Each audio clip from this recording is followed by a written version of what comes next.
Welcome to Gracefully Graying. I am your host, Attorney Henry Warrenbein.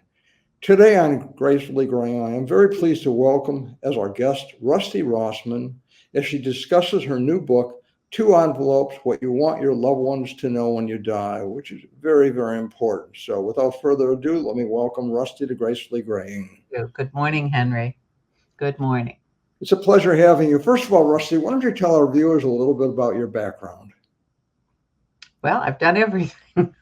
I've been a teacher, I'm a commercial real estate broker, and I've been honored by my community by being a member of the Zoning Board of Appeals and the Tax Board, the Board of Review. I've been doing this for multiple years, and I'm an active volunteer in many organizations.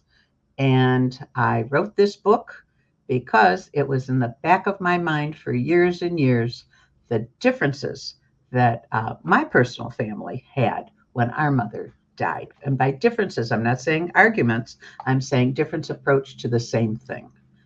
Well, this is important, Rusty. The book, Two Envelopes, What You Want Your Loved Ones to Know When You Die. I have it here. Thank I've read it. It's a very important book for everyone. I don't care what your background is because it really covers so many issues in a very understandable way. So go on a little and tell us what prompted you to write your book. What prompted me to write the book is removing chaos from grief. Because even though you know your loved one is ill, you know your loved one is close to end of life, you don't know how you feel until they die. And it hits you like five semis coming at you at once, like, oh my God, this is real and it's permanent. And it is an incredible feeling that comes over you. And then come the family and the relatives. You need to do this. I want you to do it this way. Well, we always did it this way. For my mother, I did this. And mom told me this. And that's when the chaos starts. And unfortunately, for many families, that begins World War III. And that's not what you want. Not at all. What you want when you die is for your loved ones to stay a family. And what my book does is help remove a lot of the chaos that comes because one child said, Mom told me this. Well, she never told me that. But Dad told me, well, I didn't know that. And by writing it down and putting it in these two envelopes that I'll explain in a moment, you are using your voice telling your loved ones what you want and you want them to do. And nine times out of 10, they'll say, oh, that's what mom wanted. Oh, dad said to do. All right, we'll do it that way. And that removes the chaos because not everybody is an only child and everybody has their own opinion. And I have learned, particularly once you get into your 40s, we all get strong. You know, we're running our own families, our own business, we're taking care of ourselves. We know what to do. So when you get a bunch of people who know what to do, it could be chaos, and you don't want that. That's And for you sure. don't want that. It's hard enough losing a loved one. What research did you do in writing your book, Rusty? Well, I spent a lot of time talking to my siblings, and then I went visiting. I visited close to 3 dozen funeral directors, and I met with religious directors, multiple groups of religious directors. And the bottom line, the common thread through everything was chaos. It was all chaos and the fighting between siblings. I spoke to one gentleman who hasn't spoken to his brother in 12 years because they fought in the funeral director's office of what the father was going to wear when he was buried. And one brother wanted this, and the other brother wanted that. And the older one said, I'm the oldest. We're going to do what I want. And that's the way it's going to be. And that was the end of that. And that's the end of that family relationship.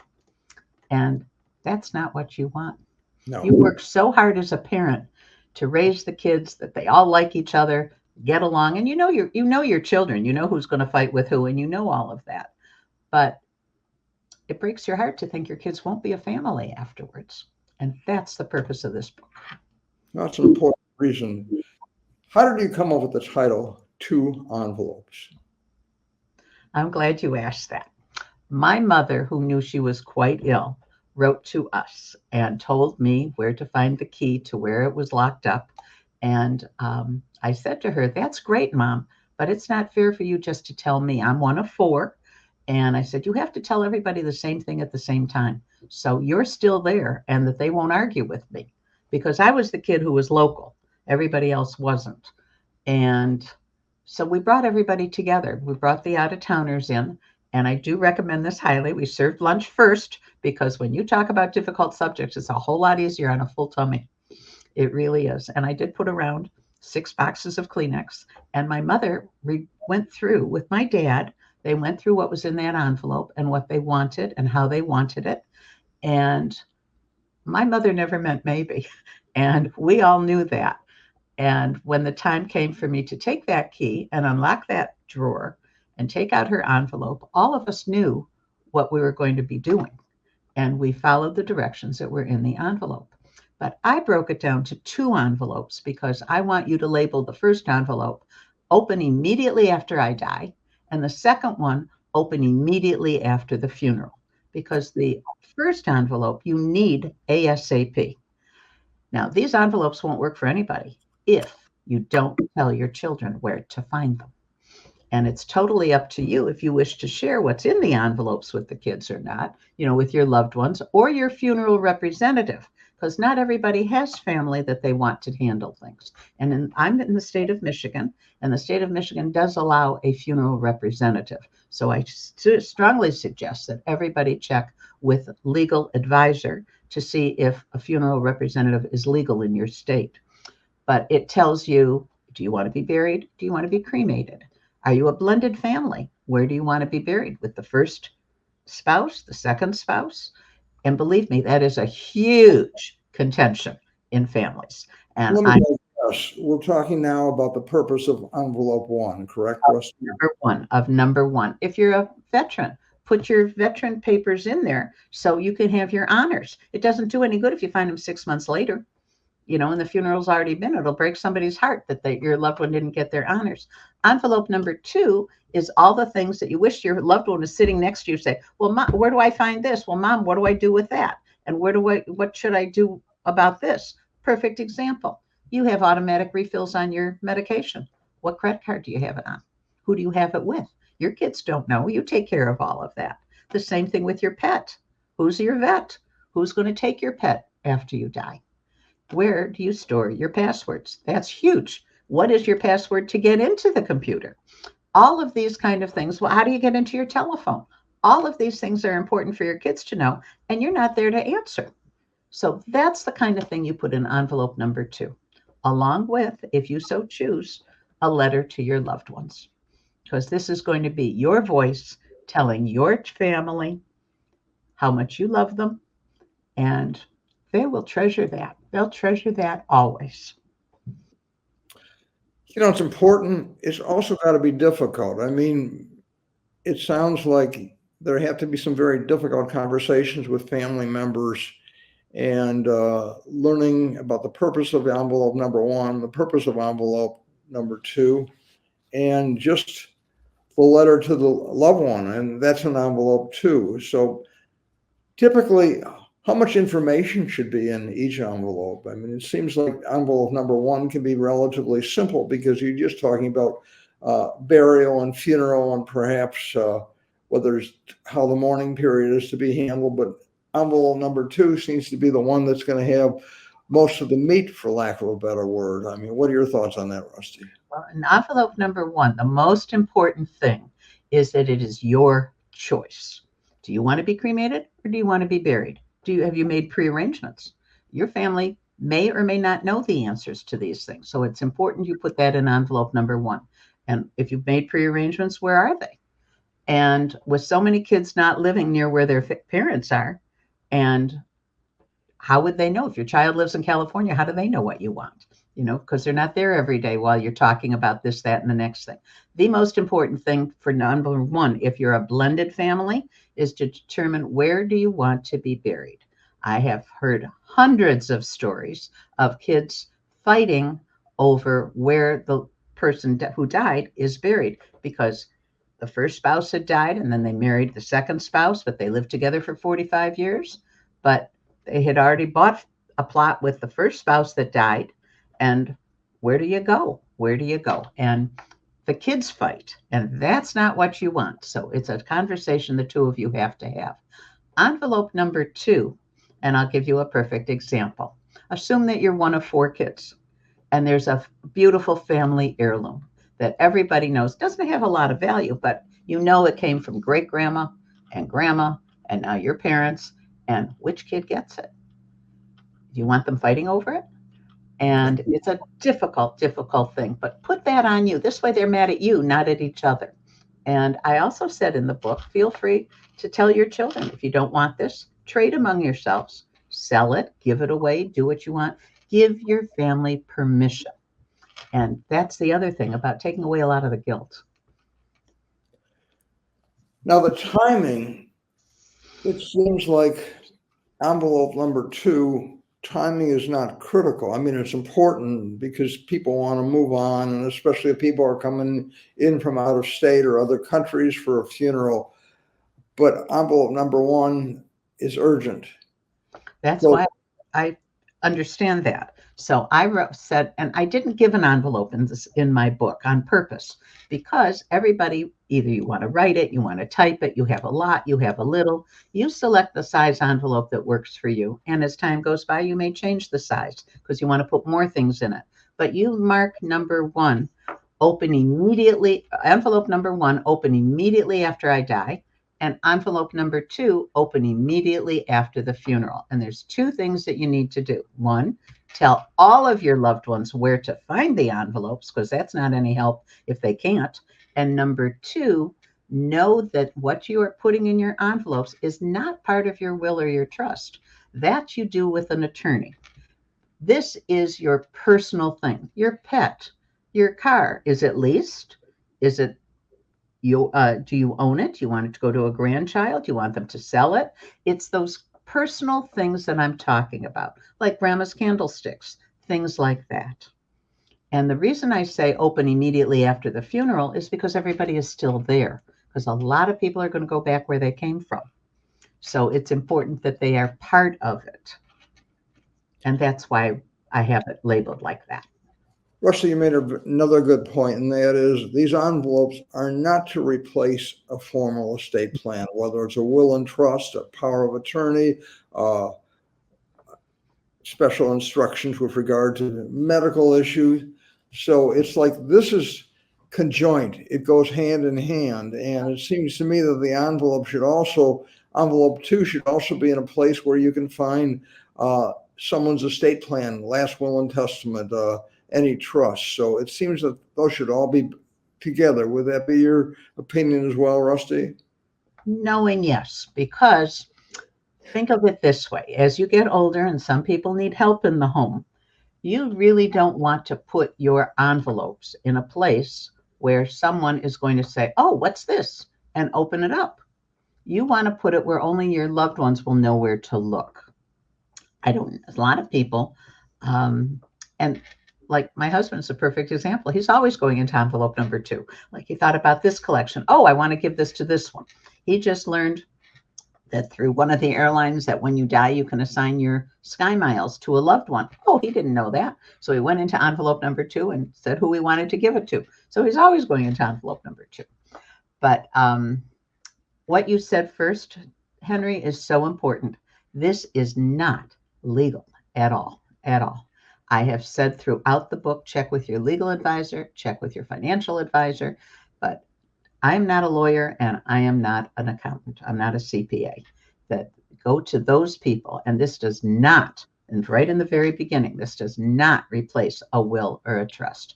This is what you said, Henry, hand in hand, but it's in your home and it's yours.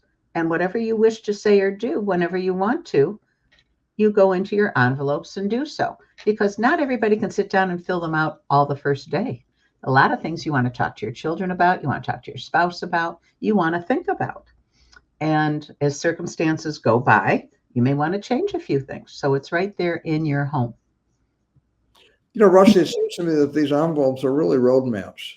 One is a short-term roadmap to be dealt with immediately on death, and the other is more of a long-term roadmap to be dealt after the funeral. By long-term, I mean it sets forth a lot of specific bequests. It helps avoid chaos. And it's really important. And what you've written in your book is very, very important. I want to move to another topic, and perhaps that's the most difficult one. We don't like to look at death. I mean, it's inevitable, but it's something that's hard to talk with.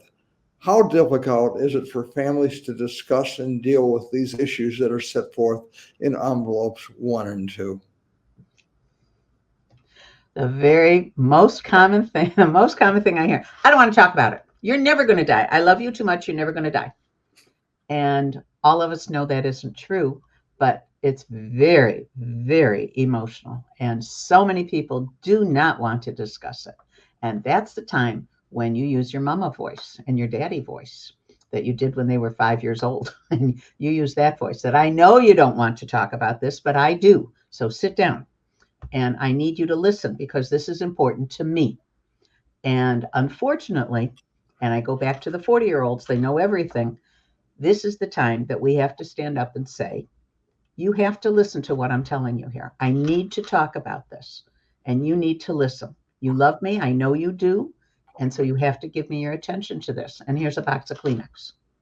And you really have to do that. And I cried through mine. I could sit here and cry right now. My parents have been gone over 30 years, and I could sit here and cry. And I want my children who don't live where I live to be able to come and say, my mother loves me so much that she took care of making sure that this was easier for me than I anticipated. And that's what you're doing, is making it easier. And that's what you say to your loved ones. I know you don't want to talk about this, but this is going to make it easier for you. And I love you so much. I need you to listen so I can make it easier for you. Rusty, what do you do? The children are scattered, which is more and more common. Do you set up a meeting via Zoom or by telephone? I mean, these are conversations that have to be had. I mean, how do you do some of the logistics? Well, it's tough, but I would not do it by Zoom. I really would not. I would absolutely, and I did it myself when there was a family occasion and the kids were here. I said, I need 20 minutes of your time privately. And I want you to tell your spouse and your children that you're going to be talking to mom and dad privately for 20 minutes and keep themselves busy. But it was just the four of us. And we went into the room and we closed the door, Kleenex boxes, tissue boxes, and we talked about it. And we showed them where everything was located. And we didn't go through everything with them, but we told them where to find everything. And we don't need to leave certain things to our children. We've sold our business, but other people have a business that's still ongoing that they want to continue in the family. And a lot depends, like you run into cars. You run into the classic cars of who has what, who wants to give to what, to whom, and it gets to be something. But the point that I want to make over and over again, and the reason you don't have to go through each envelope with each kid, but tell them what's in it, that tells you what I want you to do with this, what with this, and we're not going to discuss what I chose today, but I want you to know that this is in this envelope, this is your voice. You're the one that earned the money. You're the one that protected everything all these years. You're the one that gets to choose what you want with your belongings. And that's where the contention starts.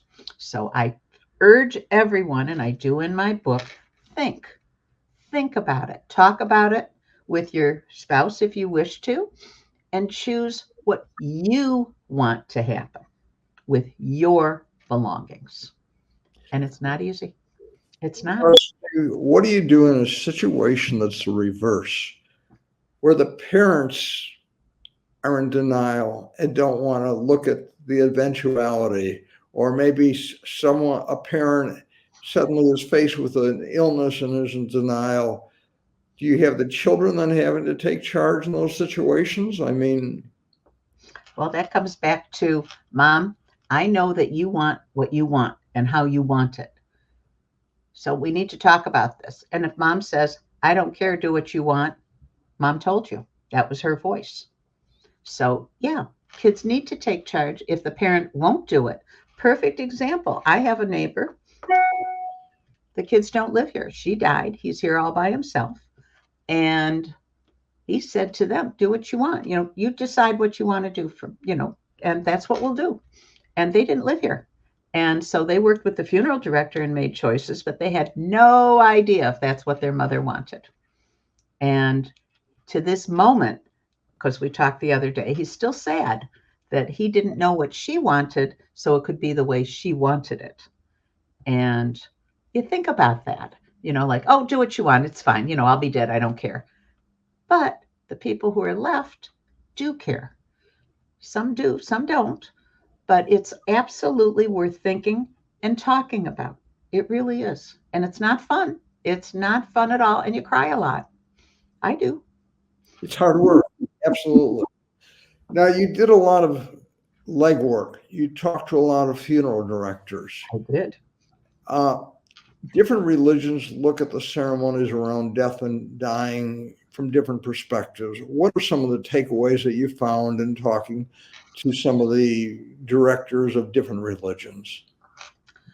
I learned that cremation has more than doubled in the last 30 years. That used to be 30%. Now it's close to 70% of how many people are going for cremation. I learned that most people want the ashes divided among the different family members, which was a personal shock to me. But I heard of a story where it was so sad, where this gentleman, where his first wife had died, they had lived in this community, he had buried her and bought another plot for him. And many years later, several years later, he married a woman from another state. They lived together happily for many years, and he died. And the second wife was ready to bury him in her state. And the children from the first wife in another state said, absolutely not. He's going next to mom. And the children of the second wife said, absolutely not. You're going next to Marmont because she wants to be able to visit him. So Solomon came from above, and they decided they were going to cremate this gentleman and divide the ashes in half. So half of him is buried in one state and half of him is buried in another state. And I was shocked by that. And funeral directors looked at me and said, that's nothing. I just packaged up one man 5 times today. He's going to this state and this state and this state and that state. And I just couldn't believe that. But I also learned that people are working on emotion. They're not working on logic. Sure. Your father dies when you're in your 40s. You get the ashes in a box. You put it on your mantelpiece. You get older. You move. The box goes with you. And then you go into assisted living. Where does that box go? By now, the children of this gentleman, they're in their 40s, 50s, 60s, and they say, what am I supposed to do with grandpa? And eventually grandpa disappears. So the real question that funeral directors want people to answer is, what do you want to have done with your ashes? Plan for it. You can bury your ashes, and I can tell you I learned that there's state laws that can't scatter in the ocean and the lakes and the streams, and they don't want that. But people do what they want, but it's important to know what the laws are in your state. So it needs to be thought about. And it's not a fun something to think about, but it's you. You're in the box. So you really need to think, what do you want to have happen? Should you choose cremation? What do you want with your ashes? And one more thing that I learned is everybody says cremation is cheaper. I learned that the proper word is less expensive. But it's not necessarily cheaper, depending on what casket you choose, what you choose to for cremation, because you need a conveyance. You still need some kind of a box for the person to go to the crematorium. You're still paying for the transportation. You're still paying for the people. You're paying all kinds of things. It doesn't necessarily mean cheaper. It means less expensive, depending on what you do. I have learned you can buy a casket for as little as $500, $1,000. You can buy a casket for as much as $50,000. So a lot depends on what you choose. And that's the other thing for families. If you are a person who really cares that you want to be frugal, make your own arrangements. Do pre-arrangements, because all the funeral homes do pre-arrangements today. And you choose what you want and how much money you want spent on A, B, C, D, E, and F, and G, rather than your children, because that too becomes a fight. And boy, did I hear stories. funeral directors. I had one director point to 3 chairs, and he said there were 3 sisters sitting there, and you can almost see the 3 sisters as you're looking. And they had the biggest fight. He worried for the roof of his building. And what were they fighting about? They were fighting about how many death certificates to buy. And uh-huh. And I know, but people will fight about everything and anything because the emotions are so high. And it's truly chaos. And going back again, 2 envelopes helps eliminate chaos. And that's what you want. You want to eliminate chaos. You love your children. You want them to be a family after you're gone. And the work that you put in prior to when you can't think anymore clearly, it's so well worth it because you have a peace of mind. And I sadly have 2 girlfriends that did the 2 envelopes. I was at a funeral when the officiant said, everything you're going to see, hear, do, and eat today was decided by the person who died. And she said to me, I'm so satisfied. I got to plan it all. She also helped write her eulogy. She chose the picture she wanted for her obituary, and she chose everything she wanted, where she wanted the visitation to be. She chose everything, and she was so satisfied, and she was so sick. Henry, she was so sick, but it gave her something to do, and she was so satisfied. So I like to think that people who use 2 envelopes are very satisfied that they have done everything they can to ensure that their family knows what they want, does what they want, and continues to be a family even when they're gone. Well said.